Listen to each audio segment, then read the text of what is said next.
요즘 들어 스트레스 많이 받나 보다. 뭐 약간 이렇게 그냥 놓치는 경우가 좀 많아서 그렇죠. 병원에 오셨을 땐 이미 악화된 상황들이 사실 많기는 합니다. 그렇죠. 진료실에서도 많이들 하는 게 뭐 남편만 아니면 술 끊었다. 아, 맞아요. 이 문제만 해결되면 술 끊는다.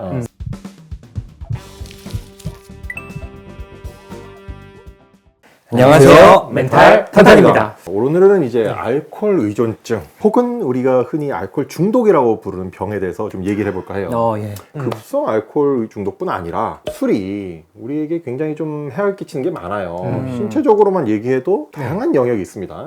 암 발생률 높이죠. 심장에 안 좋지. 간에는 거의 뭐 직격탄이에요. 저희는 이제 정신건강학과 의사들이니까 그렇죠. 뇌와 네. 심리적 변화에 대해서 한번 좀 언급을 해볼까 해요. 네. 이제 흔히 얘기하는 알코올 중독 환자분들의 뇌는 어떻게 변하는가? 이제 우리 뇌에서 핵심적인 부분이 전두엽이거든요. 전두엽은 가장 고차원적인 사람을 사람답게 만드는 그렇죠. 인지적인 부분들 네. 통제하고 사회성도 그렇죠. 있고. 사회성도 있고. 근데 이제 알코올은 문제는 이 전두엽의 기능을 저하시켜서 반대되는 행동, 충동성, 사회적인 부적응, 판단력 저하 이런 것들을 유발을 해요. 네. 왜 그러냐? 이제 장기간 과음이 전두엽의 뉴런의 기능을 연결을 악화시키고 또 이제 신경세포수를 절대적으로 줄이니까 아. 기능을 못하는 거죠. 뇌세포가 죽는 거군요. 그렇죠. 쉽게 말해서 뇌세포가 없어지는 거죠.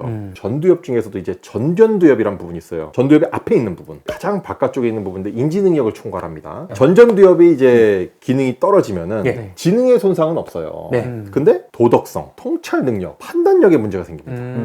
그래서 어떻게 되냐? 사소한 거에 참지 못하고 경노를 해요. 그래서 드라마에 막 상 없고 이렇게 나오는 거예요. 아, 그쵸. 이제 막, 나에 대한 비난을 여기면 더 심해져요. 더 그게. 심하게. 알코올 의존증 환자분들이 유감스럽지만 대체로 가족들 얘기를 안 듣습니다. 그래서 알코올 진단 기준 중에 하나가 주변에서 술 끊으라, 술 자제하라고 했을 때 화나거나 짜증나면 주요 증상 중에 하나거든요, 사실은. 이미 전두엽이 영향을 받은 거고. 그렇죠. 예, 예. 그리고 이제 충동성, 단기적 쾌락을 추구해요. 장기적으로 이제 뭐 얘기하면서 설득하고 지속적으로 이렇게 끌어가는 게 안 되고 단기적으로 막 폭력을 쓸 수가 있어. 인내심도 부족하고. 그렇죠. 빨리 해결하려고. 도덕성도 떨어지니까. 도덕성 떨어지니까 또 도덕적이지 않은 방법으로 심지어 법적인 것도 무시할 수도 있죠. 위험 상황에 대해서 판단 능력이 안 돼. 위험한 행동을 막 하는 거예요, 그냥. 그러면 전전두엽만 상해요? 전전두엽뿐 아니라 예. 이제 다양한 기능들도 문제가 되는데 폐마에서 기억장애라든지 뭐 그런 것도 발생하죠. 예. 가장 이제 우리가 주의해야 만든 게 베르니케 콜사코프 증후군이라는 게 있어요. 이게 이제 알코올을 장기적으로 오래 드시면은 비타민 B1, 티아민이라는 물질을 이제 흡수를 방해해서 그게 부족하게 되거든요. 1단계 베르니케, 2단계 콜사코프로 가는데 베르니케는 이제 혼란이 오고 말도 제대로 못하고 막 자세도 제대로 못 잡고 막 그렇게 되다가 이제 이게 만성적으로 되면 콜사코프 증후군으로 되는데 그럼 이제 문제가 기억력이 심각하게 떨어집니다. 기억력이 떨어지죠. 행동 변화가 발생해요. 최근 기억이 잘 안 되고 새로운 걸 배우는 게 어려움이 있어요. 기억력이 없어지다 보니까 중간에 기억이 비어요. 그럼 우리가 그 빈 기억을 스스로 자기한테 유리한 방향으로 만듭니다. 거짓으로. 거짓 기억이죠. 근데 본인도 진짜라고 믿는 거잖아요. 자기한테 진짜 기억이죠. 그렇죠. 말씀하신 것처럼 뇌에 또 다르게 영향을 주는데 이 치매랑도 좀 관련이 있어요. 그쵸, 그쵸. 많이 알고 있는 이제 알츠하이머 치매 말고 음. 이제 알코올성 치매라고 있는데 코르사코프 신드롬이랑 비슷하게 계속 필름이 계속 끊긴다고 보시면 돼요. 그렇죠. 그래서 극단적으로는 이제 영화 메멘토처럼 새로운 기억들이 이제 안 생기면서 무슨 일이 있었는지 의심을 하게 되는 부분들이 있고요. 그 외에 이제 저희가 FTD라고 하는데 이제 전두엽성 치매가 있어요. 맞아요. 그래서 그 전두엽성 치매는 전두엽 부분에 이제 뇌세포들이 많이 죽게 되면서 충동성이나 뭐 집중력 그러면서 이제 성격이 좀 많이 개팍해지고 예, 맞아요. 많이 변하는 부분들이 있습니다. 이게 좀 무서운 게 보통 알츠하이머 치매는 70대, 80대 이후에 많이 발병을 하는데 알코올성이나 전두엽 치매는 이른 나이에요. 네. 빠르죠. 그래서 치매라고 생각을 못하는 경우가 많고 요즘 들어 스트레스 많이 받나 보다. 음. 뭐 약간 이렇게 그냥 놓치는 경우가 좀 많아서 그렇죠. 병원에 오셨을 땐 이미 악화된 상황들이 사실 많기는 합니다. 예. 의심돼서 MRI를 찍어보면 전두엽 부분이 많이 이제 줄어들어져 있는 부분들이 있습니다. 맞아요. 이런 뇌의 변화도 있고 또 심리적인 변화가 있어요. 알코올 환자분들이 가장 흔하게 보이는 심리적 변화는 인지적 경직성이에요. 그러니까 흔히 보이는 고집. 고집. 유연한 사고가 안 되고 네. 자기의 생각이나 신념을 쉽게 바꾸지 못해요. 그러니까 당연히 자기 문제를 인정하거나 치료를 수용하는 게 안 되는 거야. 융통성이 없어지는 융통성이 거죠. 없어지는 거예요. 네. 그죠? 딱 그 라인만 가는 거예요. 그리고 이분들이 이제 변화에 대한 두려움이 있어요. 그러니까 그 두려움을 어떻게 해결하냐? 술이에요.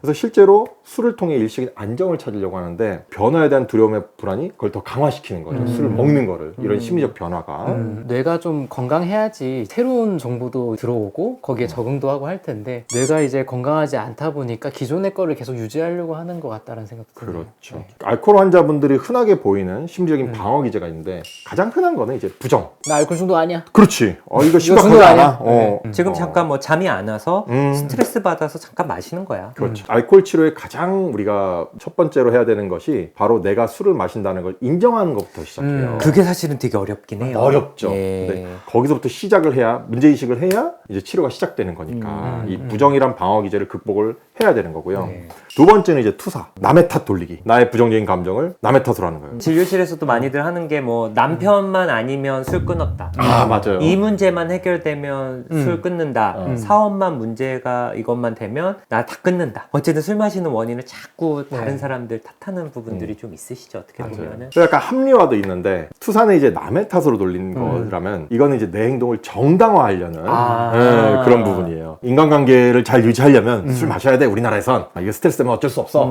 이렇게 다들 이 정도 마셔 하면서 자기 행동을 정당화하는 거죠. 이게 그러니까 적절하게 마시는 분들이 이 정도 얘기하면 모르겠는데 알코올로 인해서 계속 좀 문제가 발생하는 그렇죠. 경우에도 이렇게 얘기하는 게 사실은 문제라는 거죠. 어떻게 맞아요. 보면은. 예. 이런 부분들이 회피라는 방어 기제로 귀결이 돼요. 그러니까 이 문제를 회피하고 당면한 문제를 해결하거나 술을 끊으려는 상황이 되게 불편하잖아요. 말을 안 듣고 집에 뭐 늦게 들어가고 병원에 안 오고 이런 식으로 이제 회피 행동을 하게 돼요. 이런 원인은 또 뭐가 있을까요? 원인, 심리적인 원인. 결국에 이제 알코올 중독의 가장 큰 원인은 이 자존감 저하라고 봐야 될 것 같아요. 스스로도 알아요, 사실은. 본인이 술에 의존한 자신에 대한 어떤 실망감, 좀 죄책감. 회피의 끝인 거죠. 그렇죠. 이제 현실을 마주하기 힘드니까 술로 회피를 하는데 다음날 깨면은 또 현실이니까 또 빨리 술을 마시고. 그렇죠, 그렇죠. 어떻게 보면 술에 깨는 것을 회피하는 수준으로 가는 게 맞아요. 알코올 중독이 아닌가 싶습니다. 그런 자신을 이제 인지하면 그 자존감이 굉장히 낮은 존재라는 걸 본인도 아는 거죠.